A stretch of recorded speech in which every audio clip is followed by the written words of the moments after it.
اور پھر جو شروع میں ایک حدیث تلاوت کی گئی، اب روزہ اسی حدیث کے اندر بھی اگر ہم دیکھیں حضرت سلمان والی جو روایت ہے تو روزے کے ساتھ رات کے قیام کا ذکر بھی کیا گیا ہے۔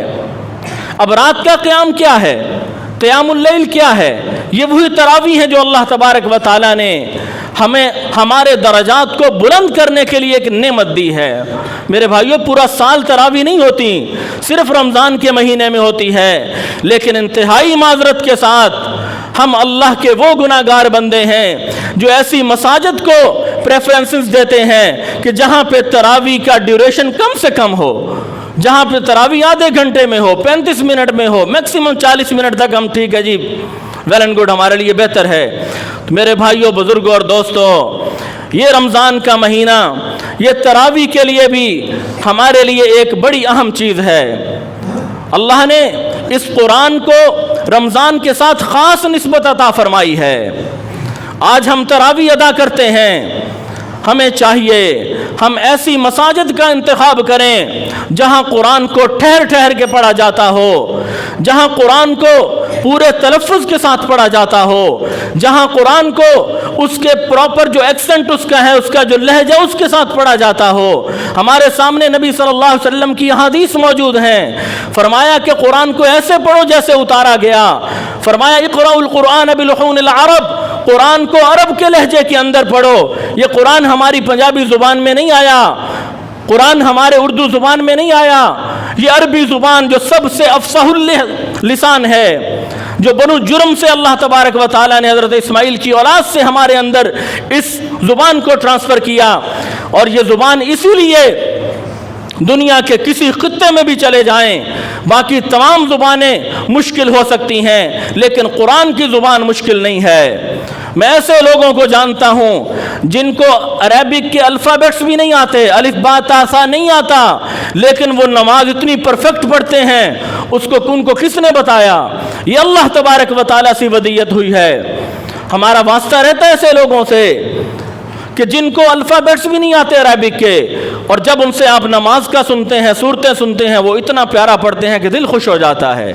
یہ اللہ تبارک و تعالیٰ سے عربی زبان کے اوپر ایک خاص انعام ہے جو ہمارے لیے ہے، اسی لیے اس کو افصح اللسان کہا گیا کہ یہ زبانوں میں سب سے زیادہ اہم زبان ہے۔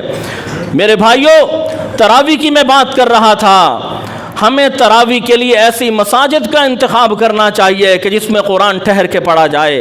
کیا ہوا اگر ہم 40 منٹ کھڑے ہوئے تھے تو ہمیں 1 گھنٹہ 10-15 منٹ کھڑے ہونے پڑ جائے؟ 20-25 منٹ اگر ہم اللہ کی رضا کے لیے کھڑے ہو جائیں گے تو میرا خیال ہے یہ کوئی بہت بڑی بات نہیں ہے۔ پھر روزانہ کھڑے نہیں ہونا، صرف سال میں 1 مہینہ اللہ تبارک و تعالیٰ نے ہم سے یہ ڈیمانڈ کی ہے کہ دن کو روزے رکھو اور رات کو تراویح ادا کرو۔ آج کچھ لوگ تراویح کو روزے کے ساتھ جوڑ دیتے ہیں کہ اگر روزہ نہیں رکھنا تو تراویح کا بھی فائدہ کیا؟ میرے بھائیو، تراویح الگ عبادت ہے، روزہ الگ عبادت ہے۔ الحمدللہ ہماری اس مسجد کے اندر جو حافظ صاحب قرآن سناتے ہیں وہ اتنا ٹھہر ٹھہر کے پڑھتے ہیں، اتنے قرآن کو اس کے مخارج، اس کی صفات کے ساتھ، تجوید کے ساتھ، عربی لب و لہجے کے ساتھ پڑھتے ہیں کہ ایک ایک لفظ، ایک ایک حرف سمجھ آتا ہے۔ بلکہ رات کو تراویح کے دوران ہمیں کہنا پڑا کہ تھوڑا سا سپیڈ بڑھا دیں، تاکہ کچھ بزرگ بھی موجود ہیں تراویح کے اندر، لیکن سپیڈ بڑھانے کے باوجود الحمدللہ 1 گھنٹہ 15-20 منٹ خالی تراویح کا ٹائم ہوا۔ تو ایسا کم از کم اتنا تو ہونا چاہیے اگر ہم 2 گھنٹے والی تراویح نہیں پڑھ سکتے۔ میرے بھائیوں، قرآن کو سننے کا شوق پیدا کریں۔ جب تک قرآن سے لگاؤ نہیں ہوگا، کچھ لوگ کہتے ہیں ہمیں تو سمجھ نہیں آتا، تو ہمیں کیا فائدہ؟ میرے بھائیوں، جن چیزوں سے ہمیں لگاؤ ہوتا ہے ہم اس کو سمجھنے کی بھی کوشش کرتے ہیں۔ ہم بچوں کو گھر کے اندر ہم نے کرفیو نافذ کیا ہوتا ہے کہ بچے اردو میں کارٹون نہیں دیکھیں گے۔ بھی کیوں نہیں دیکھیں گے؟ انگلش والے کارٹون دیکھو تاکہ بچوں کی لینگویج امپروو ہو، کیونکہ بچے سارے سبجیکٹ انگلش میں پڑھتے ہیں۔ لینگویج امپروو کرنے کے لیے تو ہم گھر میں کرفیو لگا سکتے ہیں، لیکن قرآن کو امپروو کرنے کے لیے ہم کچھ نہیں کرتے۔ میرے بھائیوں، ہمیں اس پہ سوچنا ہوگا، دیکھنا ہوگا۔ تراویح سے ہماری محبت ہونی چاہیے، روزوں سے ہماری محبت ہونی چاہیے،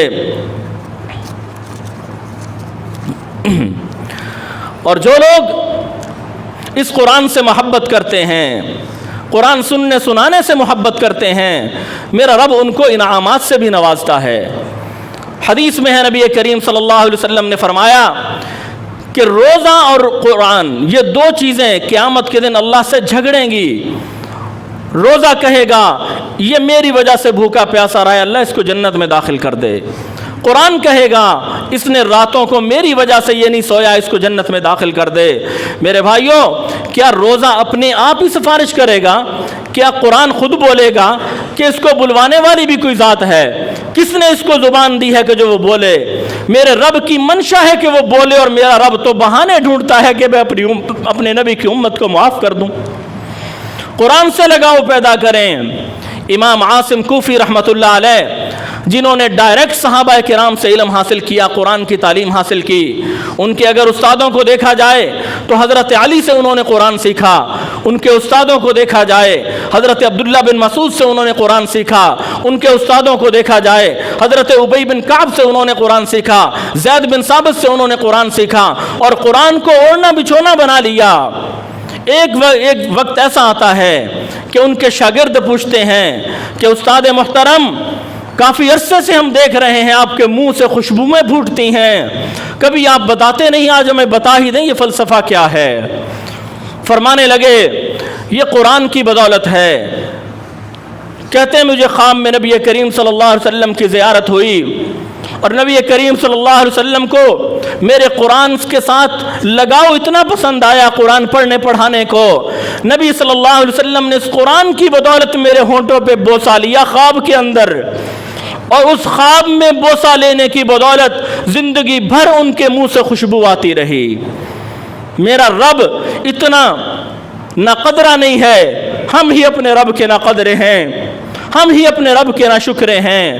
کاش ہمیں اپنے رب کا شکر نصیب ہو جائے، ہمیں ان چیزوں کی قدر نصیب ہو جائے، تب ہمیں جا کے معلوم ہوگا۔